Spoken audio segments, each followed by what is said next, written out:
کیا آپ نے خواب میں بچھو دیکھا ہے؟ ہوشیار ہو جائیں، یہ خواب دشمنی کی نشانی ہے۔ امام صادق علیہ السلام فرماتے ہیں، بچھو خواب میں ایسا دشمن ہے جو چھپ کر نقصان دیتا ہے۔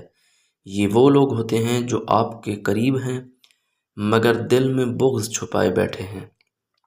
ابن سیرین رحمۃ اللہ علیہ فرماتے ہیں، خواب میں بچھو کا ڈسنا کسی دشمن کی زبان یا سازش سے تکلیف کی علامت ہے، اور اگر آپ خواب میں بچھو کو مار دیں تو یہ دشمن پر کامیابی کی بشارت ہے۔